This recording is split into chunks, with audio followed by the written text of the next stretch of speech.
Hello aspirants, my name is Karam Yogi Diwakar Botra and I welcome you all. आज का point सीधी बात, जो मेंस आने वाला है अभी 15 सितंबर से स्टार्ट जो हो रहा है मेंस, उस मेंस के अंदर जो ऑप्शनल का पेपर रहेगा उस ऑप्शनल का प्रिडिक्शन क्या होना चाहिए, क्या सोशियोलॉजी के अंदर क्या कुछ ऐसे टॉपिक्स हैं जो प्रिडिक्ट किए जा सकते हैं और अगर आप इनको तैयार कर लो तो शायद कुछ एक बेहतर मार्क्स की एक आस रखी जा सकती है और for sure at least you can improve your score on the basis of your understanding of these topics। और सोशोलॉजी एक ऐसा टॉपिक, एक ऐसा पेपर रहा है जिसके अंदर हमने कॉन्स्टेंटली देखा है कि पेपर प्रिडिक्शन बहुत अच्छे से किया जा सकता है। इनफैक्ट पिछले 3 साल से जो हम प्रिडिक्शन करते आए हैं उसके 85% topics and sometimes we were also predicting the questions as well, वो प्रिसाइजली आए हुए हैं। And today this video is for the welfare of those people who are preparing the CS mains। I'll keep the video as short as possible because those people who are watching this video शायद कहीं ना कहीं इस साल का mains जो दे रहे हैं और उनके पास हमेशा टाइम की लिमिट थोड़ी सी कम ही रहती है। टॉपिक 1 अगर देखें, चैप्टर 1 से 2 टॉपिक जो हम प्रेडिक्ट कर रहे हैं जो इस साल 100% आने चाहिए। व्हेन आई से 100% यस, ये वाले टॉपिक आप शॉर्ट तैयार करके जाओगे।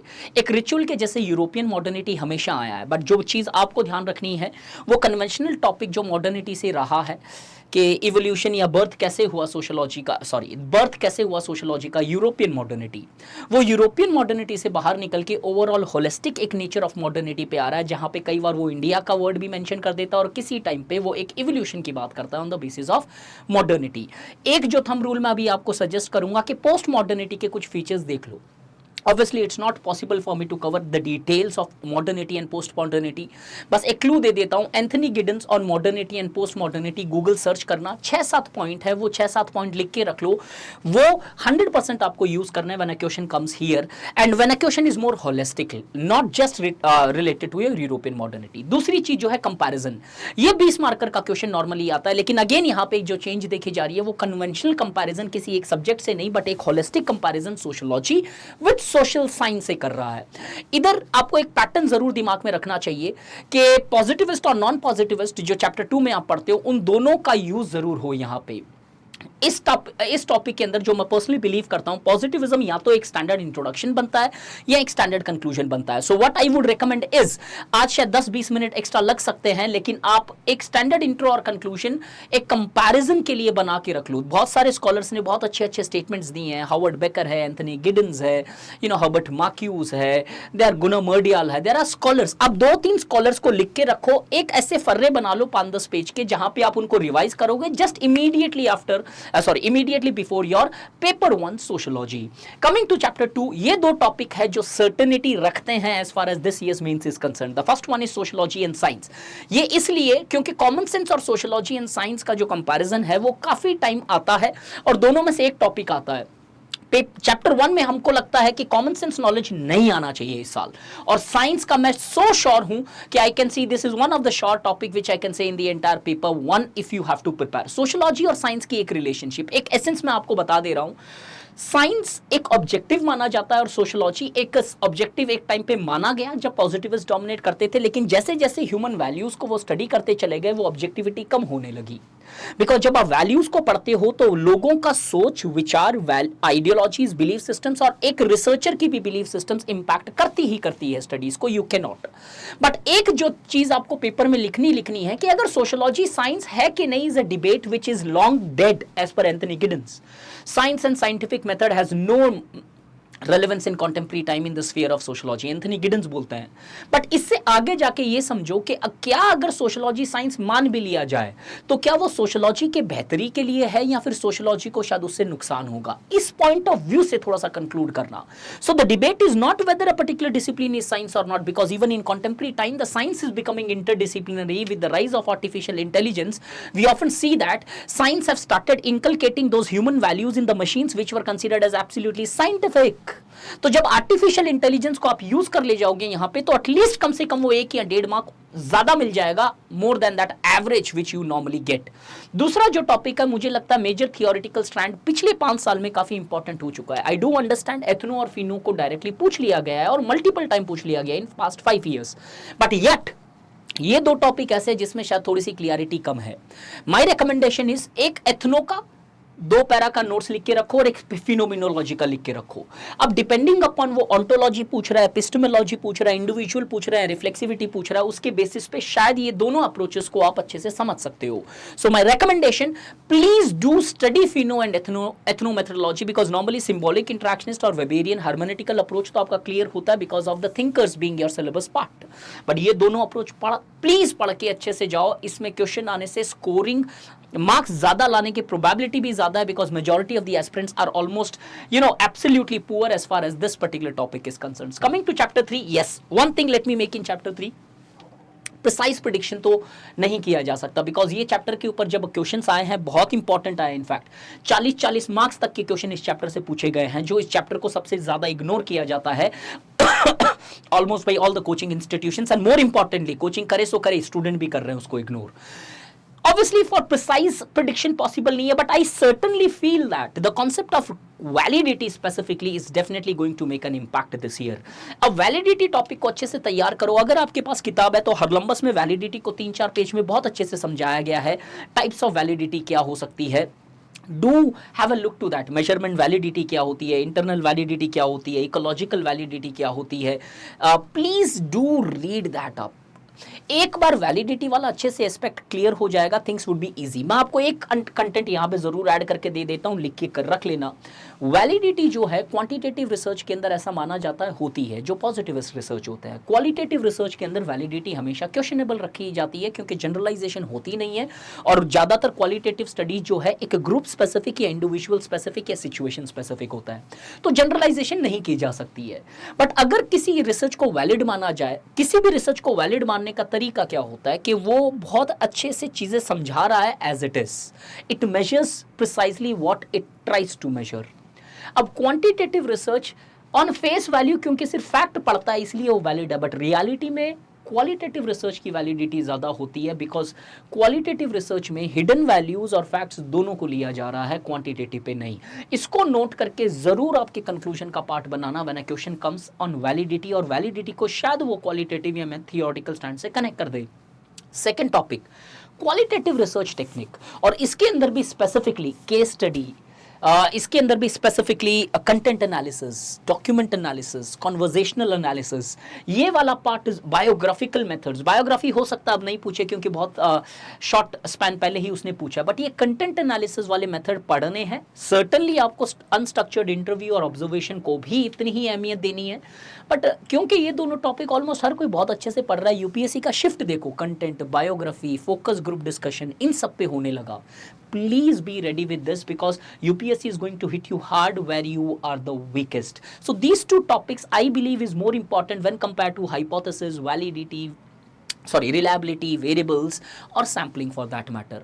बाकी वाला पार्ट अगर आप जस्ट देख के भी जाओगे तो चलेगा, बट इन दोनों को रेडी रखो ताकि आए तो आपके लिए टाइम भी सेव हो और मार्क्स भी बेटर आए। Coming to the fourth chapter, जहां पे मेरे को लगता है ये कुछ टॉपिक्स है जो प्रिसाइजली आने चाहिए इस साल। कार्ल मार्क्स का अगर देखें तो मेरे को लगता है क्रिटिक ऑफ हिस्टोरिकल मटेरियलिज्म थोड़ा सा तैयार करो, critical analysis of historical materialism तैयार करो, और दूसरा टॉपिक जो है conflict, class conflict. Alienation is a strict no as far as this years question is concerned because in past 5 years there have been 3 goddamn questions on alienation, तो चलेगा। और alienation आपका नॉर्मली स्ट्रांग भी रहेगा, तो मुझे नहीं लगता alienation का कोई भी क्वेश्चन बनता इस साल कार्ल मार्क्स से।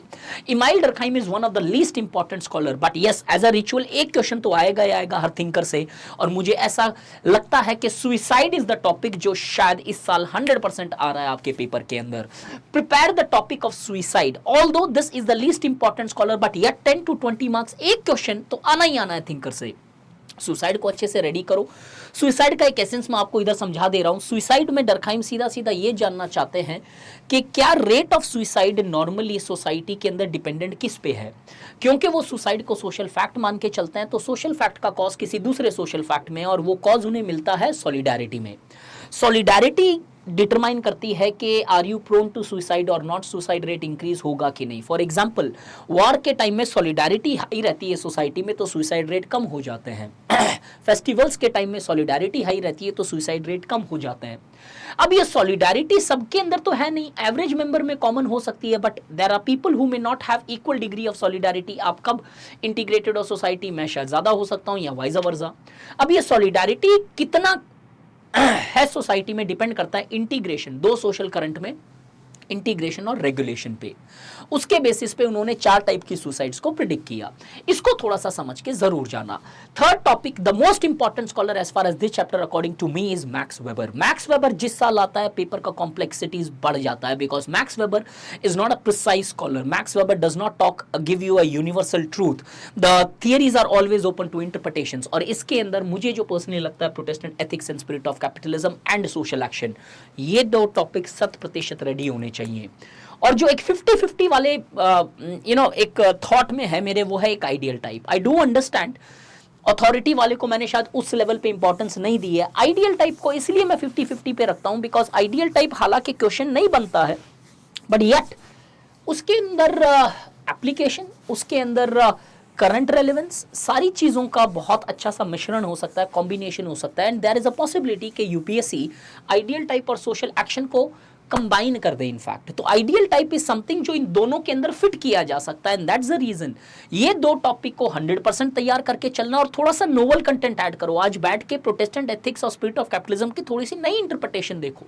2-2 पॉइंट सब नए इस मेजर टॉपिक्स के ऐड करके रखने हैं, ताकि वो एक नॉर्मल कंटेंट नहीं लिखो। नॉर्मल लिखोगे ना 240 से ऊपर कहीं जाने का संभावना ही नहीं बनता है। अगर मैं जाऊं पार्सन्स के अंदर, तो पार्सन्स में क्रिटिक बहुत ज्यादा पूछे गए हैं। 2019 को छोड़ के ऑलमोस्ट हर साल पार्सन कॉमन रहा है, हर साल 20 मार्क का क्वेश्चन आया। और मजे की बात यह है, पार्सन जिस क्वेश्चन में आता है उसके बाकी 2 क्वेश्चन कंपैरेटिवली इजी होते हैं, बिकॉज पार्सन को नॉर्मली लोग अटेम्प्ट नहीं करते हैं। अब तालकड़ पार्सन का या तो क्रिटिक, क्योंकि क्रिटिक इसके अंदर बहुत ही ज्यादा क्रिटिकली एंडेंजर्ड है, नहीं पढ़ते हैं लोग, पर्सन ही नहीं समझ में आता है, तो क्रिटिक कहाँ से समझ में आएंगे। बट मुझे थोड़ा ऐसा लगता है कि शायद क्रिटिक से अदरवाइज भी क्वेश्चन आ सकता है। और मुझे ऐसा लगता है कि यहाँ पे पैटर्न वेरिएबल ज़्यादा इंपॉर्टेंट है in compare to social system theory. तो ऑल दो ही टॉपिक पढ़े तो जा सकते हैं, एक क्वेश्चन तो आना ही आना है, but yes pattern variable is something which I decisively believe कि इस साल क्वेश्चन बनता है। पैटर्न वेरिएबल है क्या, पैटर्न वेरिएबल सोशल एक्शन और सोशल सिस्टम में कनेक्शन कैसे रखता है, और किस तरीके से वो आगे बढ़ रही है चीजें in that particular theory. Merton के अंदर रेफरेंस ग्रुप श्योर क्वेश्चन आ रहा है, बिकॉज जिस साल वेबर डोमिनेट करता है उस साल मर्टन स्ट्रांगली आता है।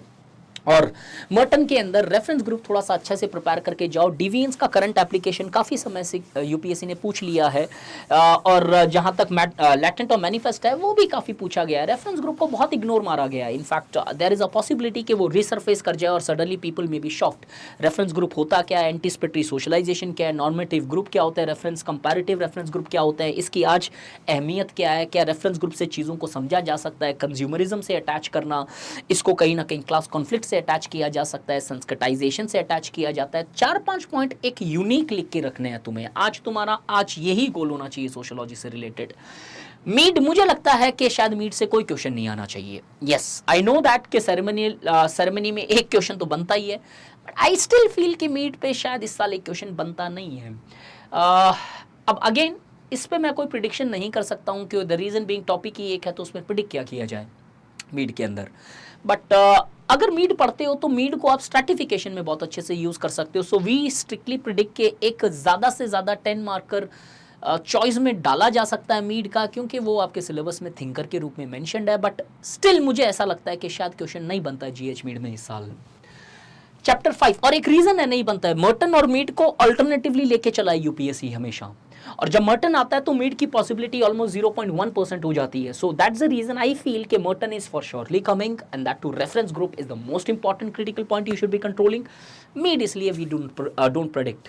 स्ट्रेटिफिकेशन बहुत ओपन एंडेड क्वेश्चंस रहे हैं, बहुत कॉम्प्लिकेटेड रहे हैं, स्पेशली जो क्वेश्चन जो कॉन्सेप्ट से रिलेटेड आए, poverty, deprivations, exclusions, hierarchy, stratification, equality, inequality.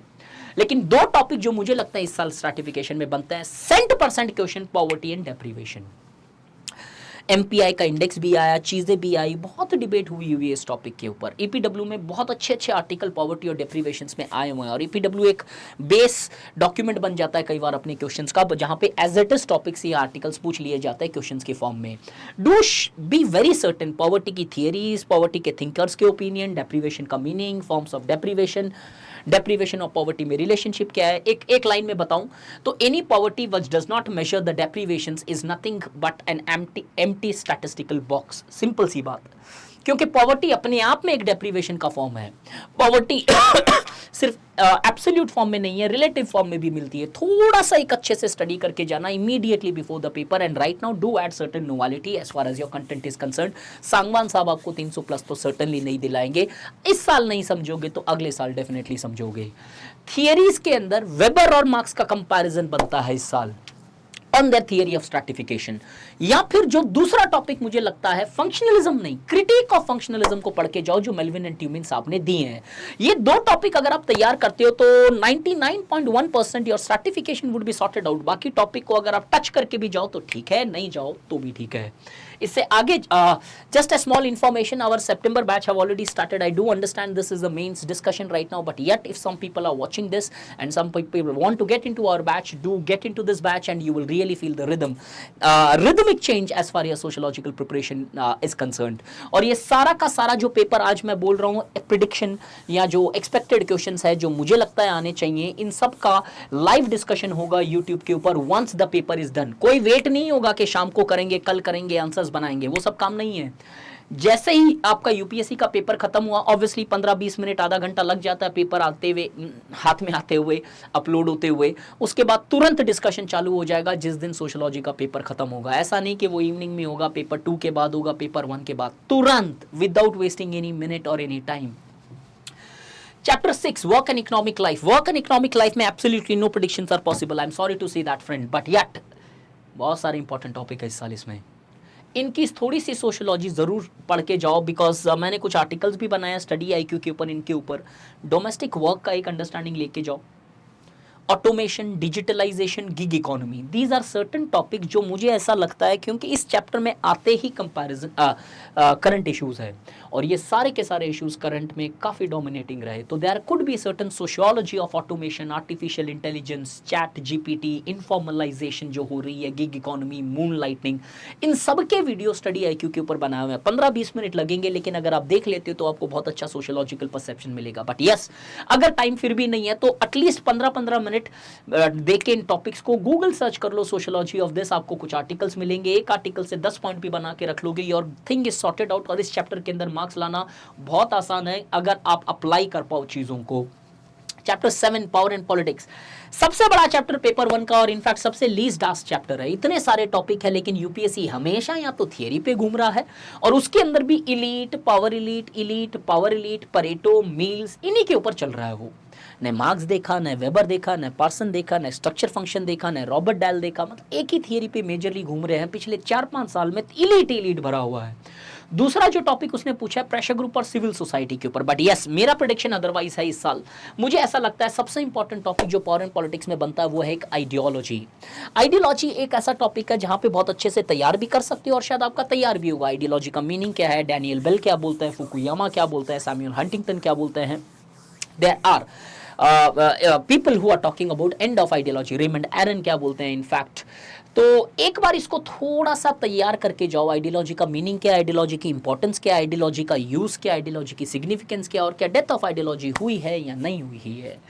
The theories of power, ये इसलिए बिकॉज एक क्वेश्चन यहाँ से बनता है, नॉट बिकॉज इस साल, बट यस यूपीएससी ने इसको छोड़ा नहीं है, इसको कंटिन्यूसली पूछा है, बट प्रिसाइजली सही कौन सी थियरी, मैं शायद प्रेडिक्ट करता हूँ कि एलीट वाला थियरी तो अब नहीं पूछेगा। There is a limitation to every question, there is a limitation to every topic. Continuously एक ही टॉपिक पूछोगे तो कहीं ना कहीं that is now ready of the students. आप इधर जरूर एक प्लूरलिस्टिक वर्जन पढ़ के जाओ जिसको शायद कनेक्ट सिविल सोसाइटी से भी किया जा सकता है। और the third topic which I believe is the nation. Nation के ऊपर पेपर 1 में कोई क्वेश्चंस नहीं है पिछले 5-6 साल में। नेशन को अच्छे से पढ़ के जाओ, बहुत स्ट्रॉन्ग डिबेट रही चीज़ों में, वॉर के सिनेरियोज रहे कुछ कंट्रीज़ के अंदर, डिफरेंट एस्पेक्ट्स रहे। खालिस्तानी जैसा कॉन्सेप्ट भी इंडिया के अंदर रहा, कश्मीर के अंदर फिर एक कॉन्सेप्ट चल रहा है जो नेशन का तो नहीं लेकिन India PoK, Pakistan occupied Kashmir की बात कर रहा हूँ इनफैक्ट, जहाँ पे वो इंडिया का पार्ट बनना चाहते हैं। एक थोड़ा सा इसको डीप में देखो यार। और नेशन के ऊपर पेरियार साहब का एक आर्टिकल भी आया APW के अंदर, तो यार ये वाला पार्ट बनता है, एक बार तैयार करके जाओ सोशियोलॉजी ताकि आपका आंसर जनरल नहीं हो। Coming to the chapter religion के अंदर मोनिज्म मैं हर साल बोलता हूं, ओनली रीजन बीइंग मोनिज्म पे पूरी यूपीएससी की हिस्ट्री में सोशियोलॉजी पे एक भी क्वेश्चन नहीं है। अब मोनिज्म अब हर साल इसलिए बोलता हूं क्योंकि जब एक बार भी नहीं है एक ऐसा टॉपिक जो पेपर 1 में आज तक पूछा ही नहीं गया है, वो है ये। इससे पहले हम स्कोप के बारे में बोलते थे और स्कोप आया 2 बार आया, पिछले 5 साल में शायद 3 या 2 बार आया हुआ है। मतलब वो टॉपिक आया, फिर मोनिज्म जिस दिन आ जाएगा वहां पे दिक्कत देके जाएगा आपको, क्योंकि क्लियरिटी नहीं है। Monism refers to that creator and creation are one and the same, there is a difference between monotheism, there is a difference between monism. So जो टॉपिक हमें लगता है रिलीजन और साइंस की एक रिलेशनशिप अच्छे से समझ के जाओ, बिकॉज कहीं ना कहीं फिजोल कैपरा बोलते हैं science does not require religion, religion does not require science, but an individual requires both. तो जो कॉन्ट्राडिक्टरी रिलेशनशिप डरखाई सॉरी जो कॉन्ट्राडिक्टरी रिलेशनशिप अगस्ट कॉम्ट और मैक्स वेबर के टाइम से स्टार्ट हुई थी, आज जाके कॉम्प्लीमेंट्री रिलेशनशिप बन चुकी है। वो technology can at the best can help you to initiate change, but in order to maintain that change one have to change the thought process, and that thought process can be best changed by the religious ideologies. Second, most probably there would be a general question, एक बहुत general question, ये इसका मतलब क्या है, types of religious practices क्या है। कभी अगर क्वेश्चन आ जाए सिलेबस में आंसर है, एनिमिज्म लिखो, नेचरिज्म लिखो, मोनिज्म लिखो और प्लूरलिज्म लिखो, जिसके अंदर आप major denomination Hinduism, Islam and others लिख सकते हो, और साथ ही साथ में सेक्ट और कल्ट, आपको सिलेबस में ही आंसर मिलेगा। और दूसरा monism, as I said, it's important. Yes, I personally believe कि शायद रिवाइवलिज्म पे उस लेवल पे नहीं बनता है, फंडामेंटलिज्म पे जरूर एक ऐसा टॉपिक है जो तैयार करके जा सकते हो। दो रीजन, इसका मैं प्रेडिक्शन सिर्फ मेरी इंट्यूशन पे कर रहा हूँ फंडामेंटलिज्म का, कि शायद ये टॉपिक जो है बहुत लोग नहीं पढ़ते हैं। कम्युनलिज्म और फंडामेंटलिज्म के डिफरेंसेस या फिर ये जो एस्पेक्ट है, many times we do not focus on this, so please do at least also add on that topic and do read it, because that question has been highly been concerned in the modern society, and at the same time people are largely not well aware about the conceptual understanding of the religious fundamentalism. और coming to family वाला chapter, एक topic, दो topic इसमें ऐसे हैं जो almost हर साल पूछे गए हैं। Contemporary trends in family and marriage, कभी फैमिली का चेंज पूछा, कभी मैरिज का चेंज पूछा। एक 10 पॉइंट की एनालिसिस अच्छे से बना के चले जाओ, इनफैक्ट कि फैमिली में पहले क्या थी, आज क्या, और चेंजेस क्या है। आपको पहले फैमिली, आज की फैमिली ऑटोमेटिकली चेंज दिखाई देगी। सेम थिंग फॉर मैरिज, और ये इसलिए टॉपिक इंपॉर्टेंट हो जाता है मैरिज, बिकॉज कहीं ना कहीं सेम सेक्स, LGBTQ, LGBTQ+, बहुत सारी चीज़ें आई। क्वेयर के ऊपर शायद नहीं आया, बिकॉज क्वेयर एक बहुत अपने आप में इंपॉर्टेंट थियरी है सोशोलॉजी में, but yet since we do not have that theory directly, but yet अगर आप फिर भी सोशोलॉजी थोड़ा सा 5-10 मिनट क्वेयर थियरी देखो सोशोलॉजी में, तो लेक के कंटेंट बना के रखो, if it comes it will be easy. तो trends is certainly important, just like patriarchy की तो ये इंपॉर्टेंस रही है कि पेपर 1 और पेपर 2 दोनों में पूछा गया। पेपर 1 का आपका टॉपिक है patriarchy and division of labour, paper 2 का टॉपिक है patriarchy, entitlement and division of labour, chapter remaining the same. 2017 में पेपर 1 में भी आया, पेपर 2 में भी आ गया। मतलब पैट्रियार्की, एंटाइटलमेंट और डिवीजन ऑफ लेबर बहुत इंपॉर्टेंट है। अब अगर सिंपल तरीके से देखें तो patriarchy refers to a system and a structure which subordinates women and empowers men। तो पैट्रियार्की तभी होती है जब वुमेन सबॉर्डिनेट और मेन एम्पावर भी हो। सिर्फ men empowerment is not patriarchy, सिर्फ women subordination is not patriarchy, दोनों चीजें होनी चाहिए साथ ही साथ में। सो प्लीज मेक श्योर ये देखो। और हाउस होल्ड एक ऐसा टॉपिक है जो ये तो बिकॉज ऑफ ट्रेंड के कारण हम देख रहे हैं कि इंपॉर्टेंट है, ये मैं 100% बोल रहा हूँ एक क्वेश्चन हाउस होल्ड में बनेगा इस साल, because there has been a stringent change, there has been a strong demand. Abortion से रिलेटेड हम चीज़ें देख चुके हैं, मैरिटल रेप्स के ऊपर हम चीज़ें डिस्कस कर चुके हैं। ये हाउस होल्ड अच्छे से तैयार करो। हाउस होल्ड क्या होता है, मीनिंग क्या है, कैसे ये डेमोग्राफिक कॉन्सेप्ट है, कैसे ये फैमिली से डिफ्रेंशिएट किया जाता है, क्या फैमिली हाउस होल्ड में कन्वर्ट हो रही है, या फिर आज फेमिनिस्ट कैसे हाउस होल्ड को ही फैमिली मान के बैठे हैं, किनशिप और फ्रेंडशिप का कॉन्सेप्ट क्या होता है। प्लीज़ थोड़ा सा सोशोलॉजी इसका एक बार ज़रूर एड ऑन कर लेना आपके कंटेंट के अंदर। If it is already there is no issues. Coming to the last chapter, chapter 10, social change. Social change के अंदर सबसे इंपॉर्टेंट टॉपिक जो पिछले 15 साल में रहा है इनफैक्ट, वो है एजुकेशन। तो इसलिए ऑब्वियसली एजुकेशन एक ऐसा टॉपिक है जो ऑलमोस्ट एवरी ईयर पूछा गया है। पेपर 1 में पूछा है या पेपर 2 में पूछा है, पर पूछा जरूर है एजुकेशन से। तो please make sure education and social change कुछ इंपॉर्टेंट इसलिए भी हो जाता है क्योंकि ऑनलाइन सिस्टम, डिजिटलाइजेशन और बहुत सारी चीजें अभी चल रही है।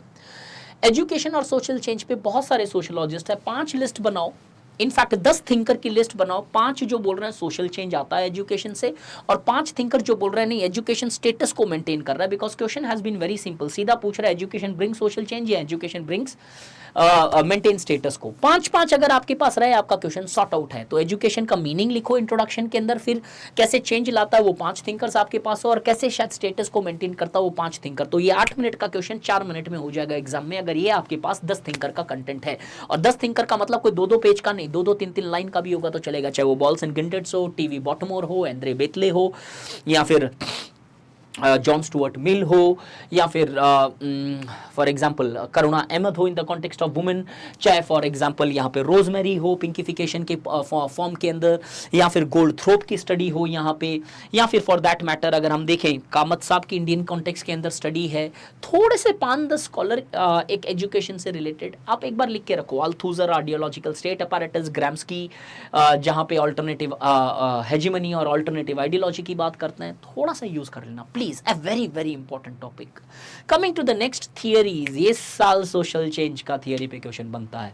अब वो एक सिंगल थियरी पूछ ले, और उसके अंदर भी मुझे ऐसा लगता है साइक्लिक थियरी एक बार पढ़ के जाना, सोरोकिन वाला स्पेसिफिकली, और हो सकता है तो ऑक्सफोर्ड स्पेंगलर वाला साइक्लिक थियरी एक जरूर पढ़ के जाओ। बट येस पॉसिबिलिटी है इतना सिंपल में नहीं पूछे, वो सीधा पूछ ले कि discuss any 2 theories of social change which according two is more relevant, या फिर compare 2 different types of theory, evolutionary and psychological, और डायलेक्टिकल और इवोल्यूशन, और मार्क्सिस्ट और evolution. There are things which can be asked here.